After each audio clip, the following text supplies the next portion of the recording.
Posibleng sa Mayo na raw maglabas ng desisyon ng UN Arbitral Tribunal kaugnay sa kasong isinampa ng Pilipinas kontra China. Sa gaganapin namang ASEAN Summit sa Amerika, nakatakdang magbigay ng mensahe sa China si US President Barack Obama kaugnay sa agawan ng teritoryo. Balitang hatid ni JP Soriano.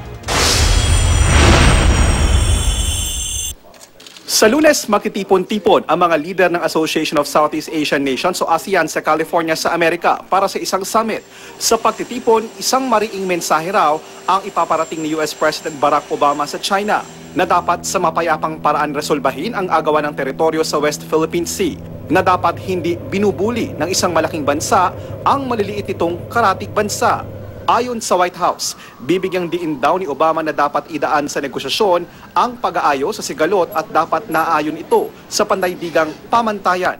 Wala mang kinatawan ng China sa ASEAN Summit ayon sa White House. Tatalakayin sa pulong ang mga ikinikilos ng Beijing sa South China Sea, partikular ang pagkatayo nito ng mga man-made island at iba pang istruktura sa mga pinag-aagawang bahura.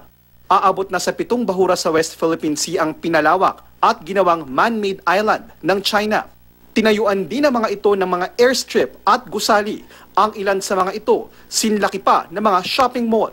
Nakabinbin pa rin sa United Nations Arbitral Tribunal sa The Hague, the Netherlands, ang arbitration case na isinampa ng Pilipinas laban sa China.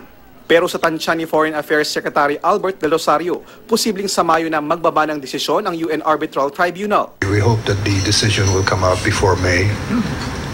We don't know what the chances of that might be, but it looks doable from where we sit. We also hope that China will adhere to the decision. Sa kasong isinampa ng Pilipinas, kinukwestiyon nito ang 9-dash line claim ng China na umaangkin sa 80% ng South China Sea.